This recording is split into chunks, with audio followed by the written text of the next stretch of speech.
Hello students, good morning. आज हम ज्ञान और पाठ्यक्रम पेपर 6 में विद्यालय की अवधारणा के विषय में पढ़ेंगे। सामान्यतः विद्यालय उसे कहा जाता है जहाँ पर शिक्षा की प्रक्रिया निरंतर चलती रहती है। यह काफ़ी संकुचित दृष्टिकोण है, लेकिन विद्यालय के बाहर भी व्यक्ति ज्ञान प्राप्त करता रहता है, क्योंकि शिक्षा जीवन पर्यंत चलने वाली प्रक्रिया है। व्यक्ति का जो सीखना है वो किसी निश्चित स्थान, समय या अवधि तक सीमित नहीं है, क्योंकि संपूर्ण विश्व ही मानव के लिए सीखने का विद्यालय है। वह घर, समाज, प्रकृति, अधिगम, आस पड़ोस, मित्र मंडली सबसे ज्ञान प्राप्त करता रहता है। अतः बालकों को क्रमबद्ध ज्ञान प्रदान करने के लिए विद्यालयों का निर्माण भी हुआ। विद्यालय ही वर्तमान में सीखने का प्रभावक तत्व है। अतः कहा जा सकता है कि ज्ञान का क्रमबद्ध तथा प्रगतिशील केंद्र ही विद्यालय है। प्राचीन काल में विद्यालय नहीं थे, गुरुकुल पद्धति थी।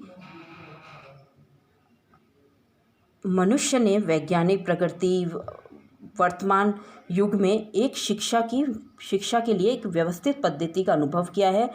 विद्यालय शिक्षा मानवीय शिक्षा की द्योतक है या उसका पर्याय है। विद्यालय में मानवीय मूल्यों पर आधारित शिक्षा प्रदान की जाती है। अतः विद्यालय ही वह स्थान है जहाँ छात्रों को औपचारिक रूप से शिक्षा प्रदान की जाती है।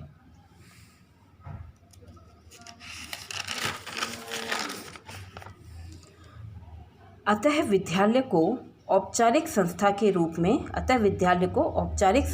रूप में माना जा सकता है। अब हम विद्यालय की परिभाषाएं समझेंगे।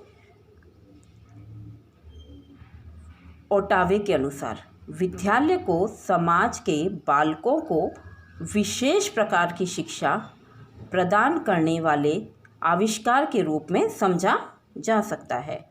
ड्यूवी के अनुसार विद्यालय एक विशिष्ट पर्यावरण है जहां जीवन के निश्चित गुण और कुछ विशेष प्रकार की क्रियाओं तथा व्यवसायों की शिक्षा इस उद्देश्य से दी जाती है कि बालक का विकास वांछित दिशा में हो सके।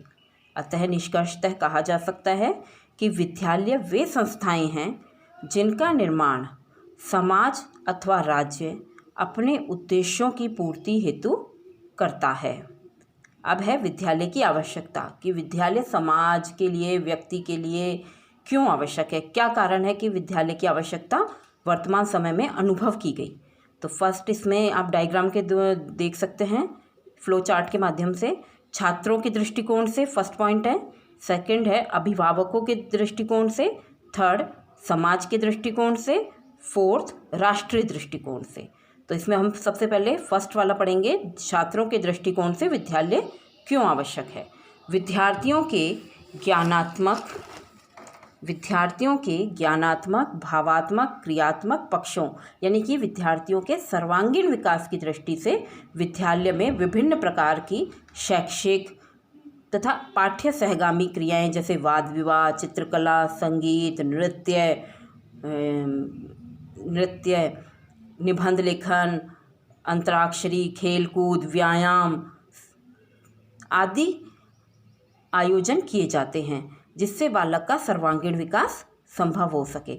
अतः विद्यालय द्वारा बालकों के सर्वांगीण विकास का ध्यान या सर्वांगीण विकास किया जाता है। सेकंड है अभिभावकों के दृष्टिकोण से। प्रत्येक अभिभावक विद्यालय से अपेक्षा रखता है कि उसका बालक उसकी आयु के अनुसार विकास करे और अन्य बालकों से प्रतिस्पर्धा के दौर में श्रेष्ठ बने।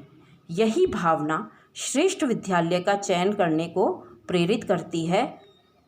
अर्थात कह सकते हैं कि इसी भावना से प्रत्येक अभिभावक अपने बालक के लिए श्रेष्ठ विद्यालय का चयन करना चाहता है। अतः अभिभावकों के दृष्टिकोण से भी विद्यालयों की महती आवश्यकता है। थर्ड है समाज के दृष्टिकोण से।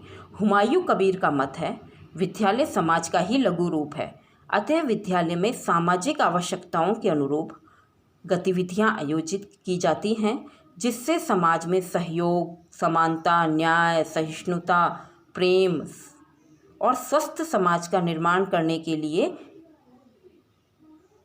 विद्यालय सहायक हो।